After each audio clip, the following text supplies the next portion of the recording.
Talking Birds. Made possible by the generous support of the Birdwatchers General Store, Orleans, Cape Cod. Birdwatchersgeneralstore.com. By Vortex Optics with the VIP warranty, their unlimited lifetime promise to keep you and your optic covered. Learn more at vortexoptics.com. And Beautyo Books, an independent family-owned bookstore carrying one of the largest selections of birding books in the world. BeautyBooks.com. And by Ocean State Bird Club. Springtime is every birder's favorite time of year. Join Ocean State Bird Club for new online talks and weekly virtual hangouts. And enjoy our quarterly newsletter with stories and photos about birds and birding. OceanStateBirdClub.org and on Facebook, Ocean State Bird Club. Good morning. Welcome to our show number 832. Thought we'd start out with a little brief backyard bird report. Some of the visitors in our little Talking Birds garden right behind our radio studios here in southeastern Massachusetts, and joining the regulars out there, the tea-drinking eastern towhee. And out in front of the radio station, in one of the big trees right by the road, a sharp-shinned hawk that might have been a Cooper's hawk. It was kind of a quick glance, but I'm going with Sharpie on that. Meanwhile, for a more definitive sighting, we turn to our Tuscaloosa team member who's been ogling some ospreys in Alabama in this little audio postcard. Hi everyone, it's Freya McGregor here. I'm at Dolphin Island, which is on the Gulf Coast of Alabama, and that high-pitched kind of squeaky sound, that's an osprey. There's 3 osprey that have been flying around above us for the last 20 minutes, and it's got a little bit intense actually. One seemed to be chasing the other really close, but then they're sort of cruising off around after that, like they weren't really bothered. I don't know enough about osprey biology to know what's going on, but they're very chatty, which is lovely and great to see. Osprey doing well here. There's lots of nest platforms and lots of big nests made of sticks with little white osprey heads poking over the top. So they're obviously getting ready to have some babies here, which is super cool. But I just wanted to share that funny squeaky sound with you. It always surprises me when a big bird like that makes such a delicate kind of noise. All right, bye. All right, thank you, Freya. And apparently those calls from the ospreys were display calls. That's according to some extra research that Freya did after that little audio postcard there. Hey, a shout out to our friends at Bird Names for Birds, the group that's trying to get the common names of Western Hemisphere birds that honor people changed to more natural descriptive names, and in the process eliminating the association with colonialism and the resulting exploitation of native non-white populations. And the group has just gotten a big boost from the head of the very influential American Ornithological Society. They've announced that they support the group's aims and that they're forming a committee to address the issue. AOS President Mike Webster says, quote, "We are in favor of taking any actions that would make ornithology and birding more diverse and inclusive." End quote. So good news in the effort to make the change to bird names for birds. Then there's the Talking Birds Flock, which is comprised of folks who share stories, pictures, videos, thoughts, and observations with one another. It's exclusively for Talking Birds listeners. And since you're listening to the show, you are invited to join the flock. It's a Facebook thing. Just go to facebook.com and put Talking Birds Flock in the search bar there to find the flock and join up if you like. Meanwhile, it's our mystery bird. This is our Mystery Bird Contest preview. I want to get you ready for our contest later in the show. Make sure we have time to complete our contest, which is often a challenge. Here's a description. Our mystery bird is a small songbird with a gray crown, a yellow chest and throat, a black necklace, and black stripes down the sides, white wing bars that kind of look like a large white patch on the wings, a yellow rump, and a black-tipped tail with a large white patch on it. Our bird, which winters in the tropics, breeds over most of Canada, south along the east coast of the U.S. to Virginia, migrates through most of the eastern half of the U.S. It feeds close to the ground, mostly on insects, gleaned from the undersides of leaves and bark crevices. That's our mystery bird. That's a preview of our contest, which we'll have in more detail in the actual execution of same a little bit later on in this morning's show. Extra, extra, read all about it. Here are some of the stories and videos we have for you right now on our talkingbirds.com website and on our Facebook page. There are lots of new technologies around now to help us learn about migrating birds, and one of the most exciting is Birdcast from the Cornell Lab of Ornithology. Check out our pages right now for details on this amazing tool, Birdcast. Well, the application process is open for Black and Latino birders scholarships. We'll connect you to the details and an application form. This is courtesy of the folks at Amplify the Future. And proving once again that birds don't always stay where you expect them to, a broad-billed hummingbird, which normally ranges no farther north than southern parts of Arizona and New Mexico, was spotted last week in Chicago. We'll link you the details on that story. Those are some of the stories on our talkingbirds.com website and our Facebook page right now. And check out our Kids in Nature page on our website for some terrific ideas about getting kids interested in nature and birds. Well, here we go again, giving a conservation salute to a big corporation that's been creating pollution machines for decades. But we can't help it because Ford Motor Company is about to do something really good for our planet. On Wednesday, May 19th, Ford will unveil the F-150 Lightning pickup truck, an electric version of their gasoline-powered F-150, which has been the number one vehicle in sales in America for 44 years.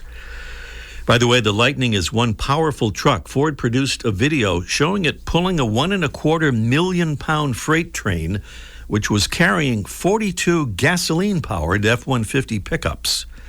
They tell us that that's far beyond any other production pickup truck's published capacity. Wow. So, Talking Birds conservation salute to Ford Motor Company for adding the F-150 Lightning to the worldwide march toward a world free of fossil fuel vehicles. Now a royal salute.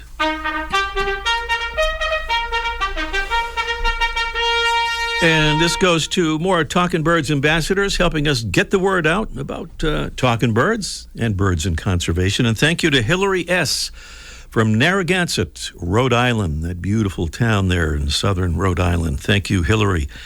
And thanks to a new ambassador from Philadelphia, Pennsylvania, who asked that we just identify her by her Instagram handle, which is Watched by Birdos. She says, love the show, although my coworkers are irritated with me whistling Rockin' Robin when it gets stuck in my head all day. Also just started an amateur birding photo community on Instagram at backyard_birdhouse. She says, there are so many fancy bird pages that I know wouldn't share my photos of my friends with seed stuck on their beak, so I wanted a place for anyone else. I get so happy when people tell me how much they enjoy being able to share their shots there. So if you know anyone being shy about their photos, send them my way. Everyone deserves to be encouraged by a community. What a great idea.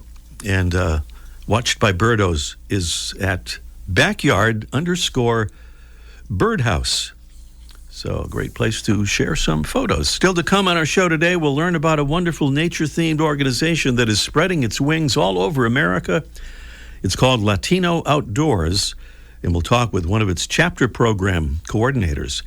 Plus, we'll check in with Mike O'Connor in our Let's Ask Mike segment on the topic of puddles. That's what it says here. And up next, We're going to add a little touch of summer to the middle of May, thanks to our featured feathered friend, presented by Birdwatching Magazine. For more than a quarter century, Birdwatching has been North America's premier magazine about wild birds and birding. It's summertime, summertime, summertime. In their newest email blast, our friends from Tucson Audubon proclaimed that the bee birds are back, with a picture of what's considered to be the only all-red bird in North America, the bee and wasp-devouring summer tanager.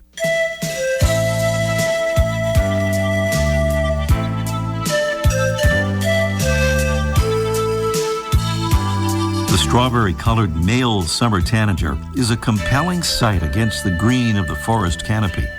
The female looks quite different in its mustard yellow color, but even the bright red male can be hard to see in the tops of leafy green trees, and the best way to find it may be to listen for its robin-like song and for the pit-to-tuck call note from both male and female.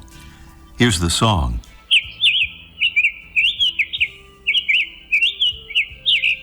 And the call.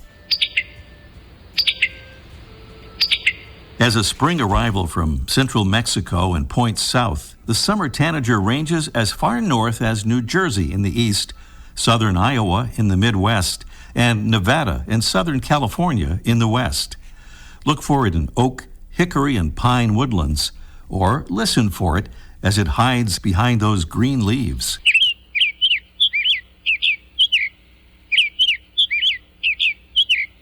That's today's Talkin' Birds featured feathered friend, Pyranga rubra, the summer tanager. It's summertime.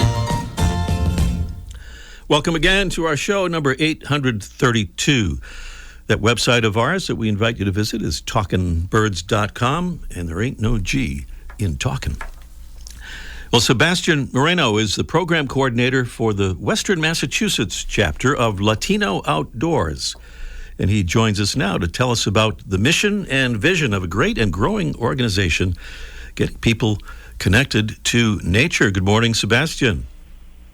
Good morning, Ray. How are you today? Doing well. It's a beautiful day. Birds are coming out in big numbers, as I'm sure they are where you are, too. So great to have you with us, Sebastian. I wonder if you'd give us a little background about Latino Outdoors, including maybe the reasons for its founding and how it sprang, if I have this right, from a blog originally, yes? Yeah, I was looking into it, and I couldn't really find it, but those are the rumors that I keep hearing. But Latino Outdoors, starting out with the creator, Jose Gonzalez, who is really big into nature and the outdoors, and he started noticing a lack of representation from the Latinx community in these spaces. So in 2013, they actually had their first get-together, which was, just a plain old just walk. And, it kind of just snowballed into this national organization of over 20 chapters across the country. Wow, and adding more soon as well, including right here in Massachusetts, right, to kind of cover the state and the center of the state in the eastern part as well. Correct, yeah. So we started with a Western Massachusetts chapter back in October of 2020, and we've been working with a few people out in the Boston region to start up a Eastern Massachusetts chapter, which is, it's appropriate to say it's about to fledge any moment now. Okay. And yeah, once we get those two chapters going, we're going to work on a third chapter in central Massachusetts to hopefully work together under the umbrella of Latino Outdoors Massachusetts to serve the entire state. Wonderful. And I think you told me North Carolina is about to get a chapter. Is that right? They were discussing, few people out there were talking about starting a chapter, so they've been reaching out to the program directors out in California. Michigan was in talks about getting a chapter started as well. I think they're working on just finding people. So if there's any folks out there in Michigan and North Carolina that want to be a part of the cause, by all means, reach out to Latino Outdoors and we'll get you connected. And by the way, speaking of reaching out, I think you had told me that Latino Outdoors wasn't really having to reach out so much to people about new chapters, but that they're getting requests from people to start one. Yeah, that's actually how this chapter started in Massachusetts, I kind of got one of these targeted advertisements from my Instagram on Latino Outdoors, and I was like, this is amazing. This sounds like something that would be really awesome in this area.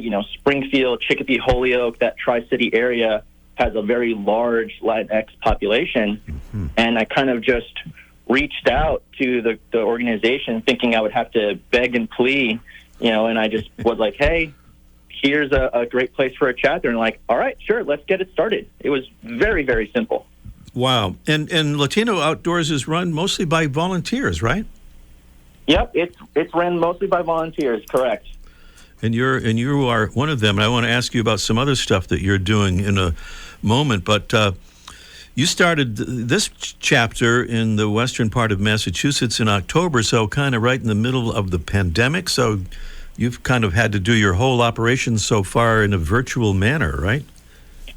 Yeah, so my team and I, when we started this chapter, one of the massive hurdles that we faced right out the gate was not being able to hold or host these in-person events that, Latino Outdoors is so well known for. Mm-hmm. So we all had, as a national organization, we started doing this campaign called Together Apart, where, we wanted and still encourage individuals to go outside and experience the outdoors and then just share their experiences virtually. That way we could all just be together and part of that experience. We also hosted a lot of virtual events. We did an intro to birding in Western Mass that took place in Springfield and Forest Park. And then we also did a awesome walking forest tour of the Harbor Forest in Petersham. Mm-hmm. Really great stuff. And seeing things are starting to open up now, so real outdoor stuff is certainly in the offing here. Sebastian, I wanted to ask you about your University of Massachusetts. You're an environmental conservation PhD candidate at UMass. What can you tell us quickly about that and how it connects with your work with Latino Outdoors? Yeah, so I'm a third-year PhD candidate here, and as part of my dissertation, my work heavily revolves around the citizen science and the citizen science experience. Mm-hmm. So most of my chapters revolve around that in some way, shape, or form. Mostly looking at how to improve the citizen science experience and improve data collection, because that is ran by the people. So making sure that they are well-versed in understanding why it's important to collect that data, not necessarily, go out and be a part of nature. Also, getting to that in not just a scientific way, but in a person way, why it's important to collect data, as well as identifying barriers where that can be lowered so we can get a more diverse group engaged in citizen science. Most of the citizen science that I'm related to revolves around birds, like eBird is a big one. Smithsonian has a citizen science program, and the demographics tend to be skewed where the data is collected as well as who participates. Mm-hmm. So it's really important, especially with urbanization rapidly happening, that we get a wide variety of people participating so we get a better census of what's going on to the birds in our communities. Mm-hmm. Great stuff. Sebastian Moreno is the program coordinator for the Western Massachusetts chapter of Latino Outdoors. Their website is latinooutdoors.org. Sebastian, thanks so much for being on the show. Keep up the good work, and please keep in touch. Thanks for having me. Have a great one. Sebastian Moreno here on Talking Birds. And just ahead, a message from our friends at Vortex Optics, and we want to give them a big thank you for renewing their support of Talking Birds. Thank you, Vortex Optics. And then it's our Mystery Bird contest in just 1 minute. The flutter of a tail feather, the flash of a wing bar in mid-flight. You don't always have a lot of time to identify a bird in nature, let alone to appreciate its beauty. But with Vortex Optics, you'll have the power to bring every wild moment closer. When you choose Vortex, you're choosing to have a partner in the field as passionate about nature as you are. Whether you're spotting old friends on the backyard feeder or packing for a once-in-a-lifetime trip to add a few species to your life list, Vortex offers a full range of optics and optics accessories for every birder and every budget. And whether the birds are taking you to another state or another country, you're always covered by the Vortex VIP warranty, an unlimited lifetime promise to keep you and your optic covered. If you'd like to learn more, or if you need help choosing your next optic, give Vortex a call at 1-800-4VORTEX or visit vortexoptics.com. There it is. The sound of our mystery bird.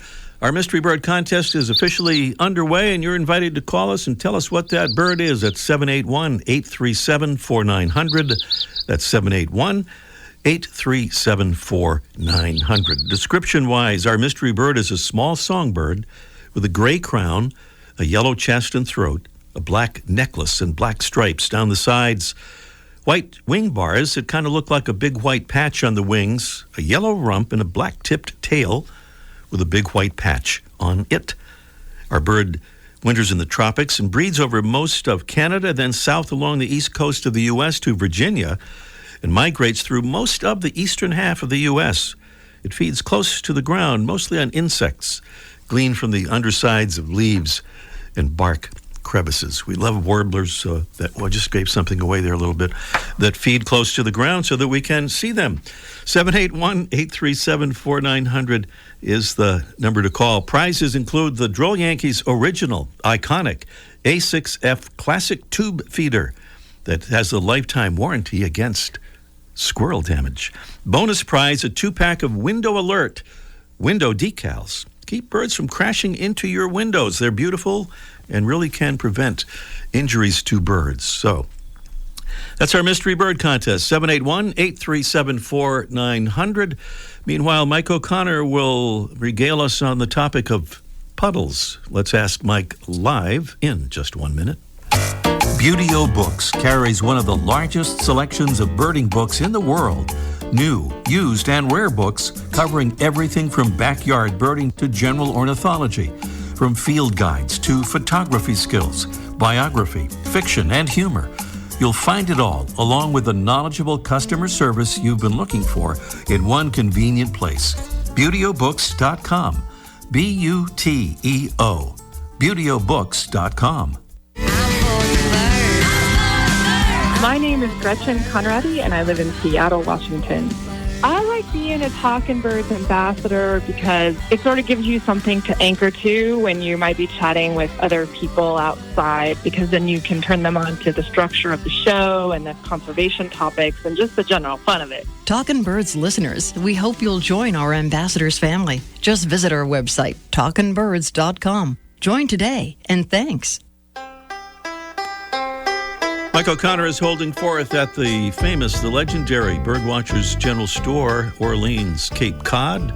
And all of a sudden, I can't seem to hear anything in my headphones here. I wonder what just happened, because I'm going to have to be able to hear in my headphones if I'm going to be able to talk to Mike. I'm going to try switching, Jesse, to another pair of headphones here and see if that helps out. Oh, wait, they just came back. As soon as you walked in the door, Jesse, they came back. That is amazing. Only Jesse could do that. Let's see. I think we're going to talk to Mike O'Connor. Is that right? I've kind of forgotten, but I think he might be on the line there. Good morning, Mike. I'm doing the show in sign language today. Don't worry about it, right? Oh, all right. Good. Well, as long as it works, we don't care what kind of language. I like that you gave it the... Yeah, you'd be lousy during the war. Gave the clue away during the introduction. Yeah, at least I didn't give the entire name of the bird. I did that once, but that was. I've learned since then. But that's okay. You're getting better. Yeah, it's okay. It's get a little extra. It's just another clue. That's all.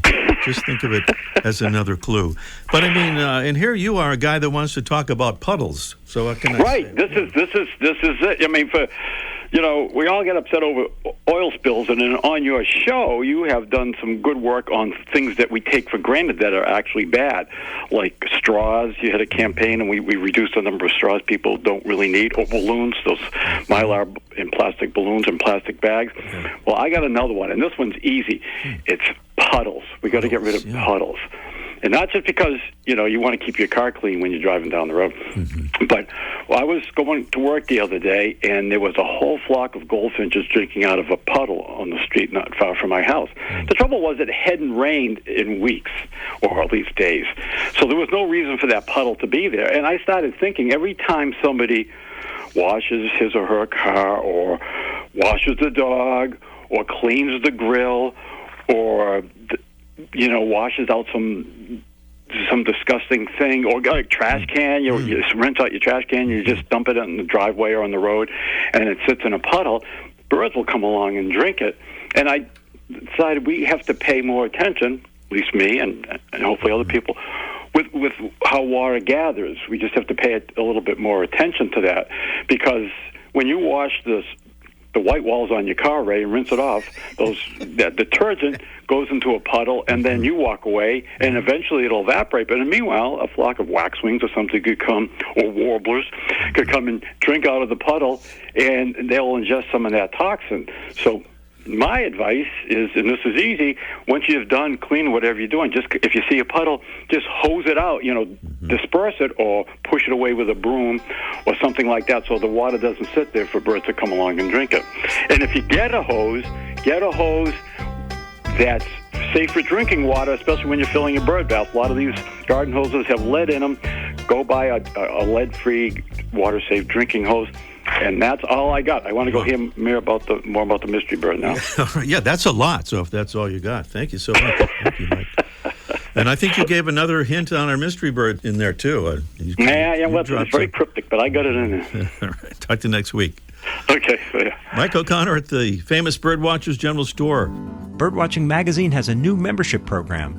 Benefits include detailed bird ID articles from Ken Kaufman and David Sibley, tips and stories about bird photography, access to quarterly e-workshops on identifying and photographing birds, and complimentary print and digital subscriptions to Birdwatching Magazine.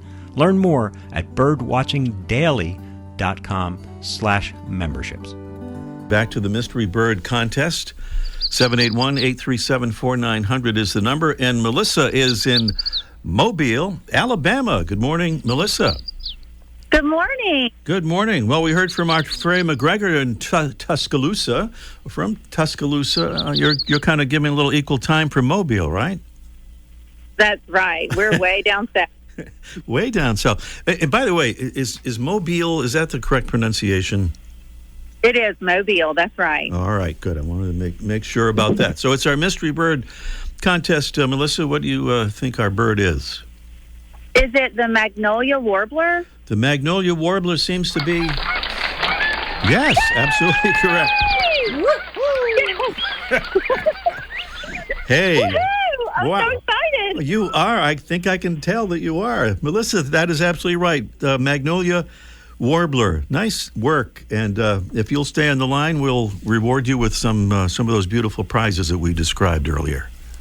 Oh, this is fantastic. Thank you so much. And I'm a new listener. Well, thank you. Welcome. How are the birds so far this spring down there? They've been there for a while now.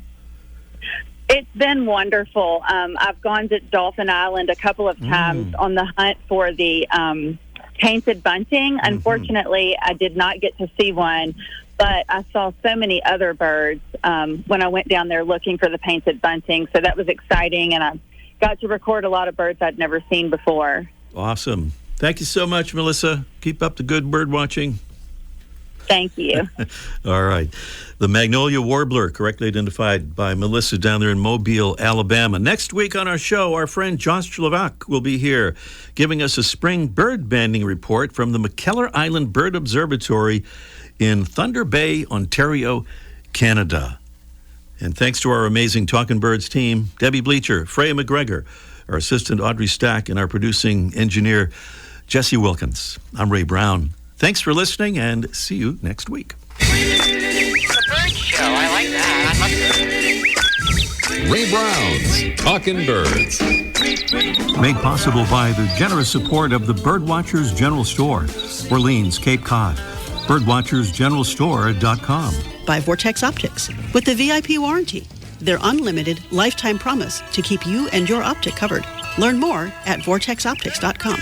And Beautyo Books, an independent family-owned bookstore carrying one of the largest selections of birding books in the world. Beautyobooks.com. And by Ocean State Bird Club. Springtime is every birder's favorite time of year. Join Ocean State Bird Club for new online talks and weekly virtual hangouts. And enjoy our quarterly newsletter with stories and photos about birds and birding. OceanStateBirdClub.org and on Facebook. Ocean State Bird Club.